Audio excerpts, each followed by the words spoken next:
new content for the Ascend Masterclass lately, and I love to do it broadcasting live here on our social media platforms. So anytime you see one of these, you want to jump on, you want to catch that while you can, because we do delete them after a while and then move them into the Ascend Masterclass, which is all about landing your next level leadership role.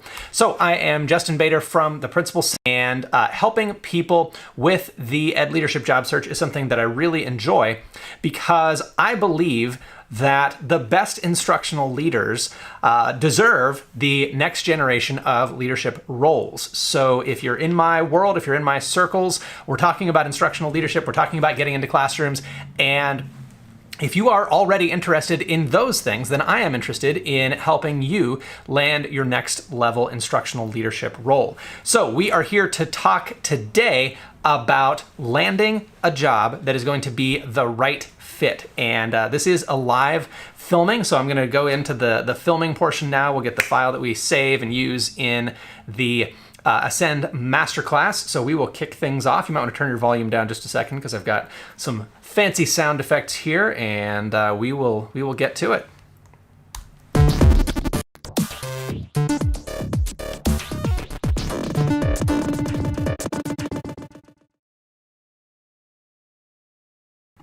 Finding the right fit.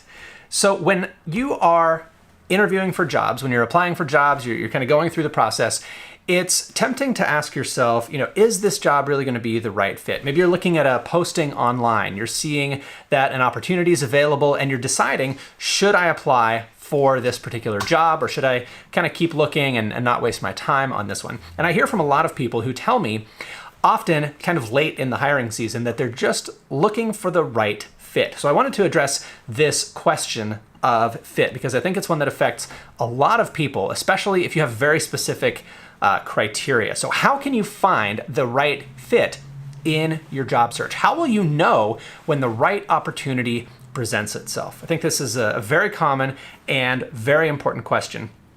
And whenever you're asking yourself that, of course, you're trying to save time, right? You're trying to avoid getting into a search process or an application process that ultimately is not going to result in a position that you're happy with. But I want to present some alternative viewpoints on this question of fit, because I think often we're concerned about it when we don't need to be. What do I mean by that?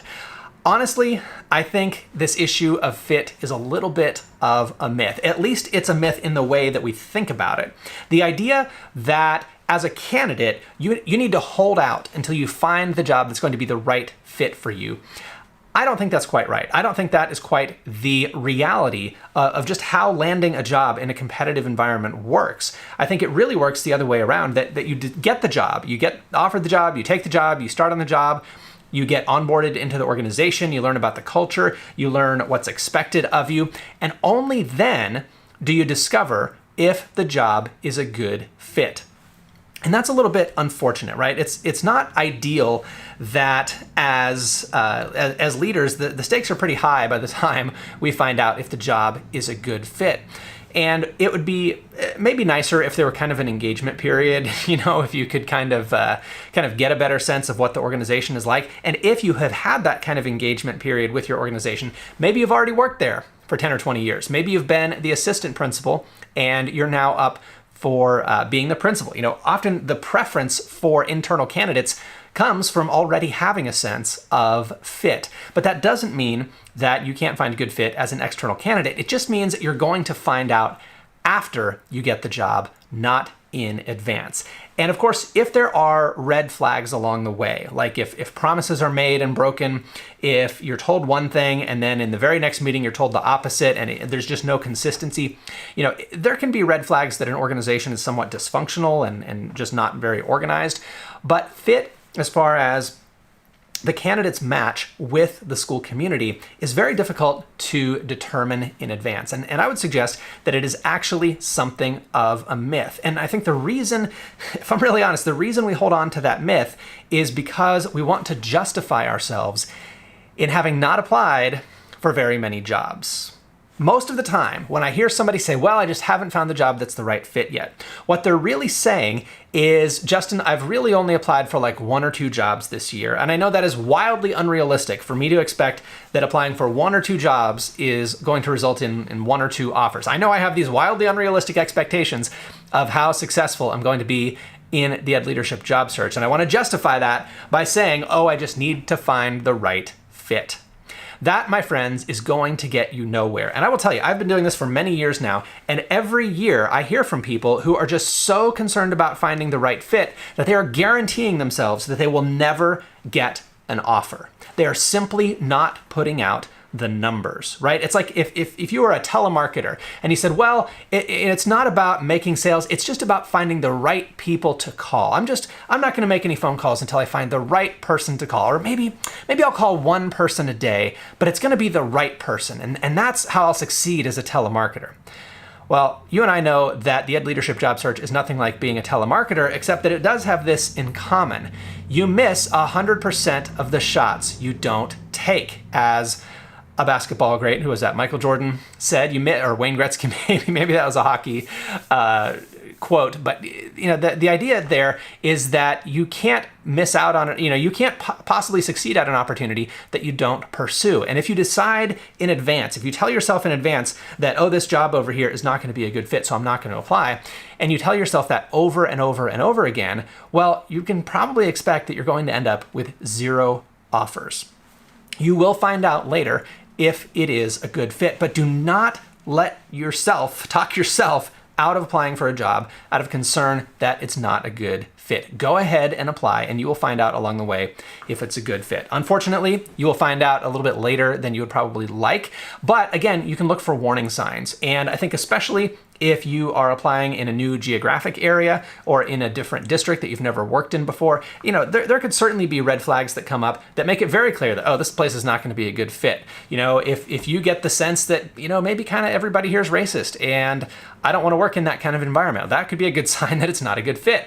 If I were being interviewed for a job and the superintendent told me, we really think you'd be a great candidate for our high school principal position, but I want you to know this district is about football and football only. Academics really needs to take a backseat to football. That would be a red flag to me that, probably that's not going to be a great fit. So certainly, if you do hit those red flags, if you do see those red flags come up along the way, you can respond to them. You do not have to pursue an opportunity if there are clear signs that danger lies ahead. But, my friends, do not allow yourself to stop applying for jobs out of the mistaken belief that you just need to filter them and find the one magical job that will be the right fit for you. Because what's really going to happen is you're not going to succeed 100% of the time. You can expect to succeed maybe 25% of the time, or maybe 20%. I think my rule of thumb is about 20% of the time at every stage of the process. So if you apply for 5 jobs, you are not going to get 5 interviews. I hate to burst your bubble. If you all are getting interviews 100% of the time, well, you're highly qualified. But even then, you go on to the next stage of the process and you interview. And in the interview process, they have to weed people out, right? They don't interview the exact number of people they need to hire. They interview 5 times more people than they intend to hire. So you are not going to succeed 100% of the time. This is a numbers game. And to win that numbers game, you have to put the numbers on the board. You have to take those shots to hit those shots. Nobody shoots 100%. And if you want that Ed Leadership job, you've got to apply for more than just the one job that you think is a perfect fit. And the great thing about that is that you will discover hidden gems along the way. Maybe somebody told you, oh, don't apply to that district. They don't pay as much, and they're kind of struggling, and you might get there and you might find these are lovely people and these kids are fabulous. Maybe they don't have all the resources that the district next door has, but this is just exactly where I want to be. Don't let anybody talk you out of applying for a job because it's not the most prestigious, or it's not the best that's going to show up in your bank account or on your resume. You decide after you get the offer, after you get the job, if it's the right fit, and don't get talked out of applying for those jobs, because you've got to put up the numbers. If you're not sure if you're putting up the numbers, I want to encourage you to take our self-assessment. If you go to principalcenter.com/job, you can diagnose yourself very quickly. And of course, if you're part of the Ascend Masterclass, you're welcome to reach out, and I'd be happy to advise you directly. But you can just do this very quickly and answer a few questions, and our quiz will tell you, are you applying for enough jobs? And if so, are you succeeding at what you're doing often enough to indicate that there is some sort of other problem? If you're applying for lots of jobs, maybe you applied for 50 jobs and you've gotten 0 interviews, well, then there's probably a problem with your application materials, your resume and your cover letter. So the quiz will help you figure that out. All right, so that is it for the video that we're filming today. If you are up for a new position, if you're looking for a new position, if you're applying right now, I want to encourage you not only to take the quiz that I just mentioned at principalcenter.com/job, but also to download our practice interview questions so that you can start thinking through some of the issues that you'll need to be ready to discuss in an interview. And some of that may even spark your memory for things that you should bring things to your attention that you should mention in your application, in your resume, in your cover letter, and so on, so that you get more of those interviews. All right, so check those out, principalcenter.com/interview, and the quiz is at principalcenter.com/job. Hey, I have one more request for you. If you're watching this on social media, if you know someone who is in the middle of the job search right now, they would benefit from this advice that you've seen right here, go ahead and tag them below. If you're watching this on Facebook, tag them with an reply on Twitter or Periscope, wherever you're seeing this. Share this with somebody who needs to hear it, especially if it's someone who's getting discouraged. And every year they kind of scuffle their feet and look down at their shoes and say, yeah, I feel like the right job is out there for me. I just haven't found it yet. I just haven't found the right fit. If you have a friend who keeps saying that, and you see over and over again, it's the same story every year, oh, I just haven't found the right fit, tag them in this video, because I want them to understand that this is a numbers game. This is not about the universe connecting the one extension cord that is your lifeline. No, this is a search process. This is a competitive application and search process, and you've got to put the numbers on the board because you miss every shot you don't take. All right, that is it for now. Feel free to share this again or tag someone. And again, please feel free to take that quiz if that would be helpful to you at principalcenter.com/job, and we'll help you figure out where you're getting stuck. All right, have a great evening. Take care.